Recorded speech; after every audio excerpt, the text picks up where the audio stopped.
नमस्कार, बहुत बहुत स्वागत। आप जुड़े हुए हैं टोटल न्यूज के साथ। बड़ौदा में खासी हलचल है। वजह यह है कि उपचुनाव है और हर दिन की अपडेट लेकर हम लगातार हाजिर रहते हैं। इस बार खास बात यह है कि कांग्रेस को बैकफुट पर लाने के लिए अब खाप की सियासत तेज हो गई है।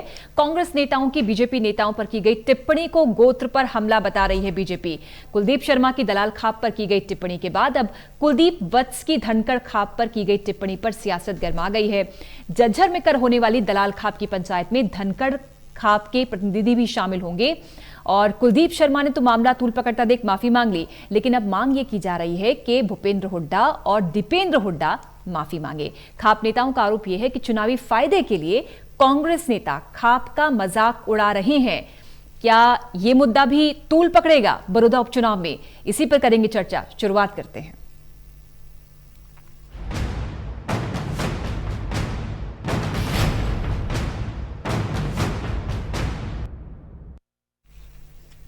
एक खास पैनल हमारे साथ इस समय जुड़ गया है। पानीपत से ब्यूरो चीफ देवेंद्र कथुरिया और वरिष्ठ पत्रकार वीरेंद्र सोनी जी, आप दोनों का बहुत बहुत स्वागत। बड़ी ही हलचल है इस समय बड़ौदा में, लेकिन इससे पहले कि इन हलचलों पर चर्चा करें, सबसे पहले रिपोर्ट आज की देख लेते हैं। नेताओं के उल्टे सीधे बयानों से बड़ौदा उपचुनाव में खापों का दखल भी शुरू हो गया है। कांग्रेस के पूर्व स्पीकर कुलदीप शर्मा के बाद अब बादली से कांग्रेस विधायक कुलदीप वत्स ओपी धनखड़ पर टिप्पणी करके फंस गए हैं और कह सकते हैं कि अब बीजेपी का वार सीधा सीधा कांग्रेस पर। उनके बयानों के बाद अब धनखड़ खाप ने रविवार को झज्जर में खाप की बैठक बुला ली है। सवाल यह है कि क्या चुनावी प्रचार और मामलों में खापों के फैसले का कोई प्रभाव पड़ता है या ये महज राजनीतिक हथकंडा होते हैं?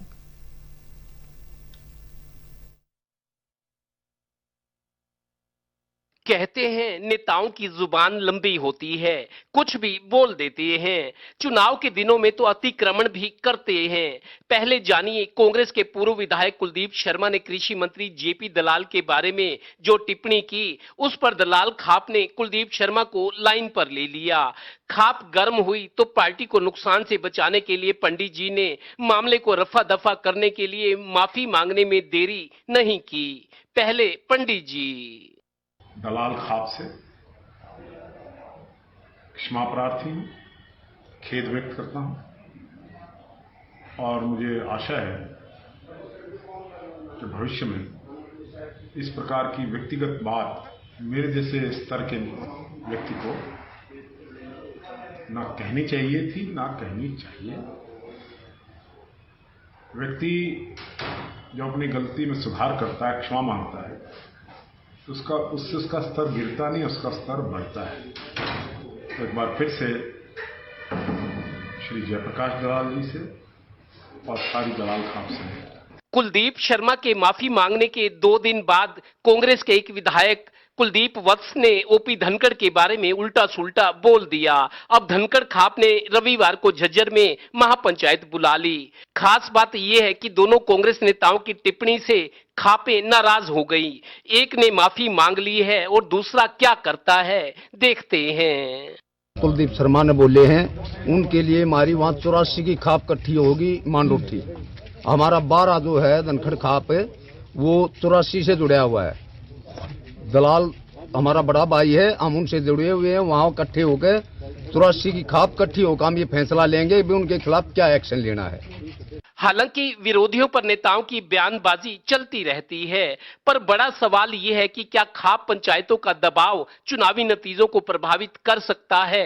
क्या खापों की पंचायत राजनीतिक समर्थन या विरोध का फैसला ले सकती हैं? क्या ये महज चुनावी हथकंडे तो नहीं हैं? बड़ौदा उपचुनाव के लिहाज से ये सवाल अहम है और बड़ौदा उपचुनाव का फैसला भी अब जल्द आना है। चलिए, ये नेताओं और खापों का मामला है। नेता पहले लंबी जुबान निकालते हैं, फिर माफी मांग लेते हैं। सहयोगी श्रीनिवास के साथ Devendra Kathoria, total news, Panipat bureau. और बहुत ही खास रिपोर्ट देवेंद्र कथुरिया आपकी, लेकिन इसी रिपोर्ट पे पहले टिप्पणी सोनी जी ये बताइए। सवाल भी बहुत पूछ रहे थे अपनी रिपोर्ट के आखिर में देवेंद्र कथुरिया, उन्होंने कहा कि क्या ये महज हथकंडे हैं या क्या इसका कोई असर बड़ौदा चुनाव पर पड़ेगा? क्या इससे कांग्रेस बैकफुट पर है? क्या ये बीजेपी ने खाप के जरिए कांग्रेस को घेरने की कोशिश की है? कैसे देखें इसे? देखिए, खापें जो हैं ये गैर राजनीतिक संगठन है, लेकिन चुनाव के दिनों में इस तरह का माहौल गरमाया जाता है। जो गड़े हुए मुर्दे हैं वो उखाड़े जाते हैं और नेता भी जो भावावेश में कुछ ऐसा बोल जाते हैं, उनको उस समय ध्यान नहीं रहता कि उन्होंने क्या कहा है, तो बाद में उनको क्षमा याचना करनी पड़ती है।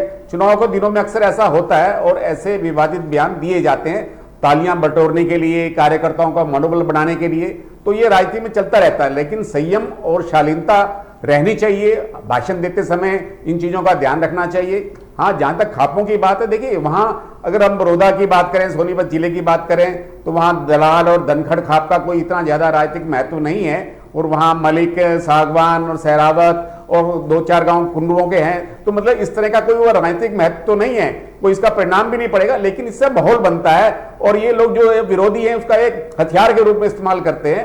तो मुझे नहीं लगता कि खाप की जो राजनीति है वो राजनीतिक है। खाप जो है सामाजिक बुराइयों के, कुरीतियों के खिलाफ लड़ाई लड़ती रही है, और खाप इसका कोई राजनीतिक उद्देश्यों की पूर्ति के लिए नहीं है। और लेकिन इससे एक वातावरण बनता है, दूसरा इसको हथियार के रूप में, हथकंडे के रूप में इस्तेमाल कर सकता है। देखिए, भारतीय जनता पार्टी की प्रत्यक्ष इसमें कोई भूमिका नहीं है। खाप के नेता जो बने हुए हैं वो अपने स्तर पर अपने इस मुद्दे को उछाल रहे हैं, तो भारतीय जनता पार्टी इस मुद्दे से अपने आप को अलग रखेगी। कुलदीप शर्मा जी ने देखिए क्षमा मांग ली है, उन्होंने, हालांकि देखिए वकील भी हैं, स्पीकर भी रहे, बड़े सुलझे हुए हैं, तो उन्होंने व्यंग्यात्मक लहजे में इन शब्दों का प्रयोग किया गया होगा, लेकिन उसको दूसरे अर्थों में लिया गया। उनकी ऐसी मूल भावना नहीं थी। उन्होंने कहा कि ना समझी में कह लीजिए, तो उन्होंने अपने आप में इसके लिए खेद व्यक्त किया है। और कुलदीप वत्स जो है ओम प्रकाश धनखड़ के खिलाफ चुनाव लड़कर जीते हैं, तो निश्चित रूप से जो विरोधी और समर्थक होते हैं इस मुद्दे को उठाते हैं। तो मुझे नहीं लगता कि राजनीतिक क्षेत्र में या चुनाव के दौरान ये कोई बहुत बड़ा मुद्दा बनेगा। हाँ, एक तरह से अपने आप को हथियार के रूप में अवश्य इस्तेमाल करते रहेंगे और अखबार की सुर्खियां अवश्य बनती रहेंगी। बिल्कुल देवेंद्र, ये तो सच्चाई है कि इलेक्शन के समय में न संयम होती है, न भाषा आचार होता है, जो मन में आए नेता कहते हैं। लेकिन दूसरी सच्चाई ये भी है कि नेता क्या कह रहे हैं ये जनता से ज्यादा विपक्षी दल ज्यादा पकड़ने की कोशिश करते हैं कि कहीं जुबान फिसली और तुरंत उनको घेरे में ले लिया। हमने कुलदीप शर्मा को सुना जो माफी मांग रहे थे, वो ये भी कह रहे थे कि किसी के लिए अगर आप क्षमा याचना करते हैं, माफी मांगते हैं, तो उससे कद आपका छोटा नहीं होगा, बड़ा ही हो जाएगा। लेकिन इस दौरान जो उनकी बॉडी लैंग्वेज थी, जो एक्सप्रेशन था, लग यही रहा था कि वो फंस गए थे, इस वजह से माफी मांग रहे हैं। देखिए पूजा, कुलदीप शर्मा के बारे में हम कई, कुलदीप शर्मा अक्सर टिप्पणियां करते हैं। मेरे को याद है हरियाणा जनहित कांग्रेस जब चल रही थी, हरियाणा में कुलदीप बिश्नोई की पार्टी थी, अब तो वो कांग्रेस में आ गए हैं तो मीडिया के सामने कुलदीप शर्मा कहा करते कि कुलदीप बिश्नोई को पी लिया हो गया, पी लिया, मतलब उनके झंडे का रंग पीला था, तो अक्सर टिप्पणियां करते थे कुलदीप बिश्नोई को पी लिया हो गया है, इस आदमी का क्या होगा। लेकिन यही आदमी जब कांग्रेस में वापसी करते हैं तो कुलदीप शर्मा हंस के कहते हैं ये तो राजनीति है, ऐसा होता रहता है। तो कुलदीप शर्मा के बारे में ये, हालांकि विद्वान है, LLB है, इनके पिता 4 बार MP रहे हैं करनाल से कांग्रेस की टिकट पर, ये खुद भी स्पीकर रहे, 2 बार विधायक लगातार जीते गन्नौर से, लेकिन इस बार हारे थे। लेकिन ये थोड़ा सा अपने आप को लगते हैं, ये दिखाने की कोशिश जरूर करते हैं कि मैं शायद बड़ा परफेक्ट पॉलिटिशियन हूं, मतलब मैं सियाना पॉलिटिशियन हूं। इसी चक्कर में कहीं ना कहीं मात खा जाते हैं, दाएं बाएं हो जाते हैं और बाद में नतीजा माफी होता है, जैसे इस बार भी हुआ है। लेकिन जो चुनावी दौर में, चुनावी दिनों में जो नेता भाषण देते, दरअसल उनकी कोशिश ये रहती है कि अपने भाषण से इंप्रेस किया जाए दूसरों को।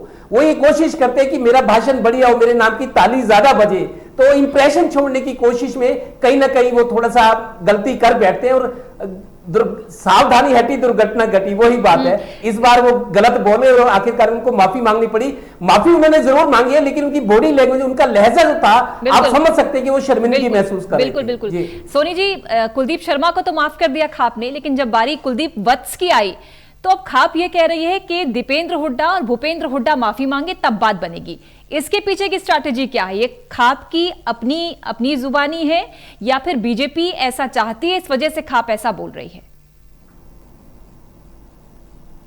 देखिए, खाप का अपना एक अस्तित्व है। मैंने कहा खाप राजनीतिक उद्देश्यों की पूर्ति के लिए नहीं है। खाप में कुछ महत्वाकांक्षी लोग हैं जो स्वयंभू, उनको कहा जा सकता है, तो इस तरह के मुद्दे उठाते रहते हैं। अब भूपेंद्र हुड्डा या दीपेंद्र हुड्डा का माफी मांगने का तो प्रश्न ही इसलिए नहीं पैदा नहीं होता क्योंकि उन्होंने तो ये कहा नहीं। अगर कुलदीप वत्स ने अगर ऐसे शब्दों का उपयोग किया है जिससे खाप के लोगों को कुछ आपत्ति है, तो वहां भूपेंद्र हुड्डा और दीपेंद्र हुड्डा की मात्र मौजूदगी थी, तो उसलिए इस बात को जोड़ना कि भूपेंद्र हुड्डा और दीपेंद्र हुड्डा माफी मांगे, ये तो अनावश्यक है और इस बात को, ये मुद्दे को उछालने के लिए है। देखिए, मैंने कहा कि भारतीय जनता पार्टी का इस मुद्दे से कोई लेना देना नहीं चाहती है या खाप के जरिए बीजेपी उछलवाना चाहती है? नहीं, देखिए भारतीय जनता पार्टी के में कुछ ऐसे अति उत्साहित लोग हो सकते हैं और खाब में भी हो सकते हैं। देखिए इन मुद्दों से कोई राजनीतिक स्वार्थ की पूर्ति नहीं होने वाली। जो वहां के मतदाताओं ने वोट डालने हैं, उन्होंने वहां के जो ज्वलंत मुद्दे हैं उनको देखकर है वोट डालना है, और उन्होंने अपना मन बनाया हुआ है। इनसे सिर्फ एक वातावरण बनाने की बात होती है, एक कार्यकर्ताओं को जो उनका मनोबल बढ़ाना है उसकी बात हो सकती है, अखबार में सुर्खियां लेनी है उसकी बात हो सकती है, लेकिन आम मतदाता को इससे कोई सरोकार नहीं है। अब देखिए योगेश्वर दत्त का कोई 2 वर्ष पहले का ट्वीट उछाल दिया गया है जो आरक्षण के मुद्दे पे था, तो इससे ऐसे मुद्दों का कोई लाभ नहीं है। वो वहां के जो ज्वलंत मुद्दे हैं, जो विकास का मुद्दा है, जो दूसरे मुद्दे हैं, उन पर चर्चा होनी चाहिए। अगर इस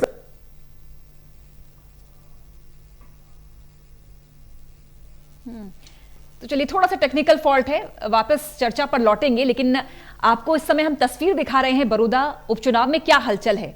बड़ी ही गहमा गहमी है। 3 नवंबर को वोटिंग होनी है, 10 को नतीजे आएंगे, लेकिन उससे पहले खासी गहमा गहमी इस समय बड़ौदा में, और हर एक दिन कोई नया मुद्दा सामने आता है।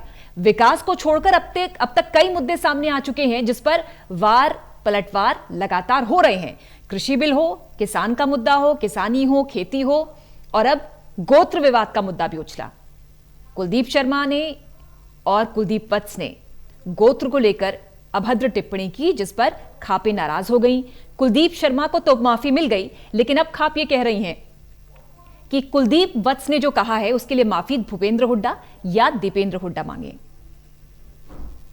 ऐसे में सवाल यही है कि क्या यह चुनावी प्रचार और मामलों में खापों के फैसले का या इनकी नाराजगी का कितना असर पड़ता है, कितना फर्क पड़ता है। बड़ौदा बाईपोल्स में योगेश्वर दत्त बीजेपी की तरफ से, इंदुराज नरवाल कांग्रेस की ओर से, जोगेंद्र मलिक इनेलो के प्रत्याशी हैं, लेकिन सीधी सीधी फाइट इस समय बीजेपी और कांग्रेस के बीच में है, और कह सकते हैं बल्कि कि कांग्रेस एज पर है, एक स्ट्रांग होल्ड कांग्रेस के पास इस समय। लेकिन एड़ी चोटी का जोर लगातार दोनों ही दल लगा रहे हैं। अगर आप तक आवाज पहुंच रही है सोनी जी, तो अपनी बात को आगे बढ़ाएं, क्योंकि हम समझने की कोशिश कर रहे थे क्या चुनावी प्रचार और मामलों में खापों के फैसले पर कोई, इन फैसलों का कोई प्रभाव पड़ता है, कितना इंपैक्ट पड़ता है। देखिए वहां के मतदाताओं पर इन फैसलों का कोई प्रभाव नहीं पड़ने वाला। देखिए राजनीतिक भाषण होते हैं, इस तरह के भाषण का उपयोग किया जाता है, लेकिन मान मर्यादा का भी ध्यान रखा जाता है, और इस तरह अगर यही परंपरा जारी रही तो आगे देख लीजिए कि वहां का वातावरण क्या हो सकता है। मुख्यमंत्री भी प्रचार के लिए आने वाले हैं, कुमारी शैलजा ने आज प्रचार किया, ओम प्रकाश धनखड़ जी आ जाएं, तो देखिए सबका जो भारतीय जनता पार्टी के जितने भी नेता हैं उनका प्रहार जो है भूपेंद्र हुड्डा पर है, और ये सिद्ध करना चाहते हैं कि भूपेंद्र हुड्डा ने बड़ौदा के विकास के लिए कुछ नहीं किया, और भारतीय जनता पार्टी अपने विकास के मुद्दे को आगे बढ़ाना चाहती है अगर वो सत्ता में भागीदारी चाहती है। देखिए कांग्रेस इस बात को कह रही है कि पहली बार स्थानीय उम्मीदवार को टिकट दिया गया है, कांग्रेस से पहले बाहरी आते रहे, इस बार जो है भालू जो है वह स्थानीय वहां के निवासी हैं तो उनको टिकट दिया गया है। तो इसलिए अगर भावनात्मक मुद्दों को छेड़ा जाएगा, अगर वो इन जो अर्थहीन मुद्दे उठाए जाएंगे तो उसका कोई किसी भी दल को राजनीतिक लाभ नहीं होने वाला। वहां का मतदाता प्रबुद्ध है, हर मत को जानता है और समझता है। अगर वहां के विकास के मुद्दे के अलावा अपने योजनाओं के बारे में कि उनका विजन क्या है, अपने दृष्टिकोण के बारे में बताया जाएगा तो ज्यादा अच्छा होगा। यदि शरारती तत्वों पर अभी से अंकुश नहीं लगाया गया तो हो सकता है कि ये चुनाव हिंसा के रूप में भी किसी ना कहीं कोई भी शरारत भी कर सकता है। इस बात के लिए भी राजनीतिक दलों को सावधान रहना होगा और अपनी भाषा में संयम और शालीनता का विशेष रूप से ध्यान रखना होगा। देवेंद्र, क्योंकि आप तो ग्राउंड जीरो पर हैं, वहां लोगों के बीच में जाते हैं, बड़ौदा हल्के का कई बार दौरा भी कर चुके हैं, ये जो मामला अब गोत्र विवाद को लेकर सामने आया है, क्या इस कार्ड से, इस टैक्टिस से क्या जाट नाराज होंगे? क्योंकि इसमें कोई दो राय नहीं है कि इलेक्शन जो है वो विकास के मुद्दे पर नहीं बल्कि जातिगत मुद्दे पर भी लड़ा जा रहा है, और शायद उस पर ही लड़ा जा रहा है। दूसरा सवाल ये कि जिसने बोला उसकी माफी नहीं चाहिए, कुलदीप वत्स ने बोला, उसकी माफी से काम नहीं चलेगा क्या? ये पर्याप्त नहीं है या दीपेंद्र हुड्डा, भूपेंद्र हुड्डा को ही माफी मांगनी पड़ेगी? देखिए पूजा, पहली बात तो ये है कि जो खाप पंचायतें, उनकी मूल भावना, उनकी मूल अहमियत यही है कि वो झगड़ों का निपटारा करती हैं। राजनीतिक मामलों में खुद खाप के लोग कहते हैं कि हमारा राजनीति से कोई वास्ता नहीं, हम गैर राजनीतिक संगठन है, अक्सर वो ये याद दिलाते हैं। लेकिन चूंकि ये चुनाव का समय, नेता एक दूसरे के बारे में कुछ कहते तो उसमें खाप या पंचायत उसमें घुस जाए या दखल देने लगे, जब तक कि बहुत ज्यादा कोई आपत्तिजनक चीज ना हो तो नेता लोग एक दूसरे के बारे में कहते रहते हैं, बहुत इससे भी बढ़ की बातें कहते हैं। लेकिन चुनावी दौर में ऐसा होता नहीं है। लेकिन अब शायद ये खापों की आड़ में राजनीतिक फायदा उठाने की, दूसरे पर दबाव बनाने की कोशिश है। मेरे को लगता है जितनी बात हुई है उससे बात का बतंगड़ बनाना और दूसरे पे, विरोधी पे उसमें दबाव बनाने की कोशिश है और अपनी कमीज को सफेद दिखाने की कोशिश है। जहां तक दीपेंद्र भूपेंद्र हुड्डा से माफी मांगने की बात है, शायद बड़े नेताओं पर उनकी माफी की बात कहकर बीजेपी घेरना चाह रही है कांग्रेस को। क्योंकि हम, जैसे अभी आप कह भी रहे थे कि कांग्रेस थोड़ा सा, पिछले दिनों में हम बात करें, हालांकि अब स्थिति धीरे धीरे बदल रही है, कांग्रेस थोड़ा सा एज ले रही थी,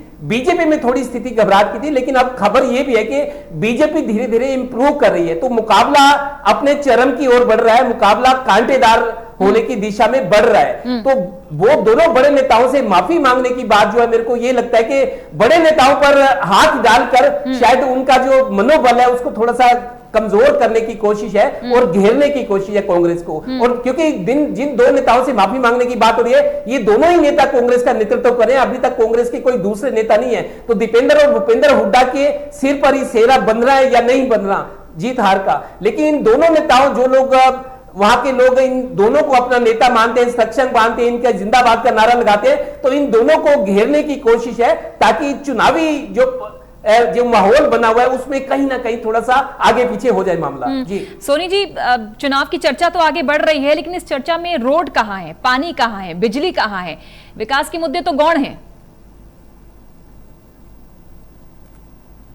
देखिए, विकास के मुद्दे तो बिल्कुल गौण होते ही जा रहे हैं। देखिए, लोगों को मालूम है कि विकास ना पहले हुआ, ना अब हो रहा है, ना आगे होगा। तो सिर्फ भारतीय जनता पार्टी उनको सत्ता में भागीदारी चाहती है, उनको ये एहसास दिलाना चाहती है कि यदि आपका यहाँ भारतीय जनता पार्टी का कमल खिलता है तो उनकी जो सत्ता में भागीदारी हो जाएगी और विकास के काम होंगे। अगर मान लीजिए 6 वर्ष का कार्यकाल भारतीय जनता पार्टी का रहा तो उसमें कौन से विकास कार्य हो गए, वहां की सड़कों की क्या स्थिति है, लोगों को अच्छी तरह मालूम है।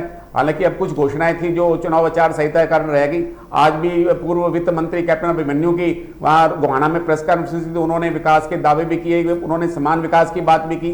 तो हो सकता है कि थोड़ा बहुत अंतर रहा हो, लेकिन उन्होंने विकास के लिए ये दिखाने की कोशिश की है कि भारतीय जनता पार्टी ने समान विकास किया है। लेकिन ये तो वहां के लोगों को मालूम है कि कितना विकास हुआ है, चाहे उसमें हुड्डा का शासनकाल रहा हो, चाहे भारतीय जनता पार्टी का रहा हो, चाहे कोई अब आगे आने वाला भी होगा। यदि कांग्रेस का प्रत्याशी जीतता है तो वो अपनी सत्ता में अपने विकास के लिए कितना योगदान कर पाएगा। अगर भारतीय जनता पार्टी का जीतता है विधायक तो वो उसके अंदर अपना विकास के लिए कितनी गति दे पाएगा, ये सब अभी जो है अभी कुछ नहीं कहा जा सकता, क्योंकि विकास का मुद्दा तो पृष्ठभूमि में है। इस समय वहां का जातिगत जो समीकरण है उसी के हिसाब से सभी राजनीतिक दल माप रहे हैं। और ये जो प्रवृत्ति है, जातिगत प्रवृत्ति जो बनती जा रही है, ये लोकतंत्र के लिए घातक है। लेकिन वहां के हालात ही ऐसे बन जाते हैं, जब आप टिकटों का वितरण ही जातीय आधार पर करते हैं तो मतदाता के सामने सीमित विकल्प रहता है, तो वो जातीय आधार पर ही फिर अपने वोट का फैसला करता है।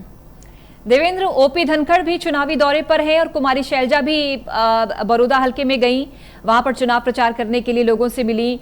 कैसा रहा पूरा ये चुनावी प्रचार?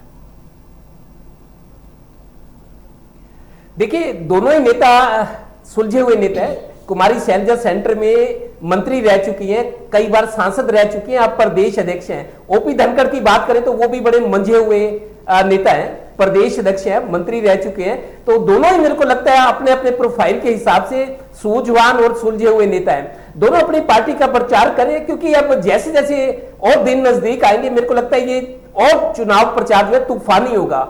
अभी कल जैसे दशहरा है, दशहरे के बाद तो मेरे को लगता है हफ्ते 6-7 दिन का ही चुनाव रह गया है, उसके बाद धुआंधार प्रचार होगा पूरी तरह से। जो दाव, जो हथकंडे, जो प्लानिंग है वो धीरे धीरे खुलकर सामने आएगी। तो दोनों बड़े नेता हैं, ओपी धनखड़ अपनी पार्टी के लिए प्रचार करें, लेकिन उनको संगठन का काफी अच्छा अनुभव है। जिस तरीके से पिछले 2.5-3 महीने से वो बने, जिस तरीके से फटाफट उन्होंने जिला अध्यक्षों की नियुक्तियां की, फिर बाकी पदाधिकारियों का मीटिंगें करना, जिलों के नेताओं को बुलाना, तो संगठन के तौर पर अपने आप को एक कुशल नेता साबित करने की में मतलब कामयाब हुए हैं ओपी धनखड़। और शैलजा पुरानी नेता है वो भी, तो दोनों नेता गाइड करें अपने अपने लोगों को, जाहिर है कि जो उम्मीदवार है उनसे भी चर्चा होती होगी, उनको समझाते भी होंगे।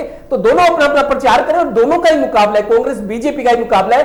फर्क सिर्फ अभी 19-21 का है, लेकिन आगे आने वाले दिनों में क्या तस्वीर सामने आती है उसका इंतजार करना होगा। इस बीच बड़ौदा की जो जनता है, जो लोग हैं, जो वहां के किसान हैं, जो ग्रामीण हैं, वो क्या सोच रहे हैं?